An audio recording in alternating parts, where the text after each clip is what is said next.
News ఎన్టీఏపై కీలక నిర్ణయం దిశగా కేంద్రం కసరత్తు చేస్తోంది. ఎన్టీఏ నుంచి 47 మందిని తొలగించే అవకాశం కనిపిస్తోంది.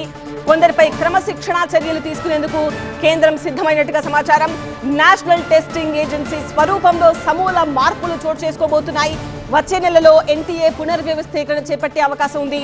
నిపుణుల కమిటీ సిఫార్సుల ఆధారంగా సంస్కరణలు ఉంటాయి. ప్రశ్నాపత్రాల లీకేజ్ కు అవకాశం లేకుండా పకడ్బందీ వ్యవస్థ ఏర్పాటే లక్ష్యంగా పనిచేయబోతున్నారు. జేఈఈ, నీట్, క్యూయూఈటీ సహా 15 నుంచి 20 జాతీయ పరీక్షలు ఎన్టీఏ నిర్వహిస్తోంది. ఎన్టీఏలో సంస్కరణలపై కాసేపట్లో కేంద్రం ఒక అధికారిక ప్రకటన చేసే అవకాశం ఉంది. పరీక్షల నిర్వహణలో నిర్లక్ష్యం వహించిన అధికారులపై సస్పెన్షన్ చర్యలు తీసుకోబోతోంది కేంద్రం. భవిష్యత్తులో పూర్తి స్థాయి ఫుల్ ప్రూఫ్ పరీక్షా వ్యవస్థ కోసం రోడ్ మ్యాప్ సిద్ధం చేస్తోంది కేంద్రం.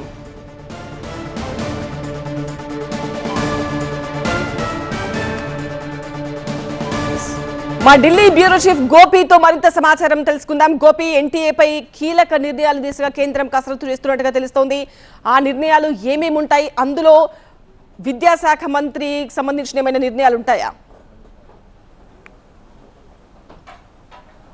ఎస్, విద్యాశాఖకు సంబంధించి చాలా కీలక ప్రకటన వెలువడబోతోంది. 8 గంటలకి ఈ ప్రకటన ఉండే అవకాశం ఉంది. ప్రధానంగా నేషనల్ టెస్టింగ్ ఏజెన్సీకి సంబంధించి పూర్తి స్థాయి ప్రక్షాళన, అలాగే నీట్ పేపర్ లీక్ వ్యవహారం తర్వాత సుప్రీంకోర్టులో ప్రస్తుతం కేసు విచారణ జరుగుతోంది. సో భవిష్యత్తులో ఎటువంటి పేపర్ లీకేజ్లు జరగకుండా ఉండేందుకు నేషనల్ టెస్టింగ్ ఏజెన్సీ, కేంద్ర ప్రభుత్వం ఎటువంటి చర్యలు సంస్కరణలు తీసుకొస్తున్నారు అనేది సుప్రీంకోర్టులో అఫిడవిట్ ఫైల్ చేయాల్సి ఉంది. ఈ నేపథ్యంలోనే 47 మందిని తొలగించడం లేదా బదిలీ చేయడం వంటి ముఖ్యంగా క్రమశిక్షణా చర్యల కింద ఈ పేపర్ లీక్లకు బాధ్యత వహిస్తూ కొంతమంది ఉద్యోగులపైన వేటు వేయడంతో పాటుగా ఇటు భద్రతా ప్రమాణాలను మెరుగుపరిచేందుకు ఎటువంటి చర్యలు తీసుకోవాలి అన్న అంశాలకు సంబంధించి విద్యాశాఖ ఎన్టీఏలో నేషనల్ టెస్టింగ్ ఏజెన్సీలో నీట్తో పాటుగా జేఈ ఇట్లాంటి కొన్ని 15 నుంచి 20 వరకు కూడా జాతీయ స్థాయిలో అత్యంత ప్రాముఖ్యత గల పరీక్షల్ని ఇటు ఎన్టీఏ నిర్వహిస్తోంది. So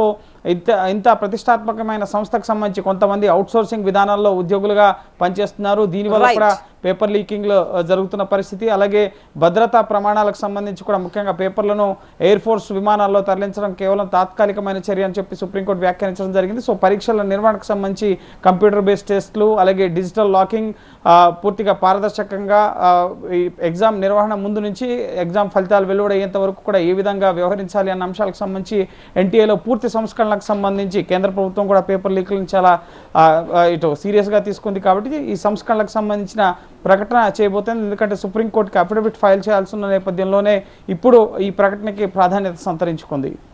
right Gopi Krishna.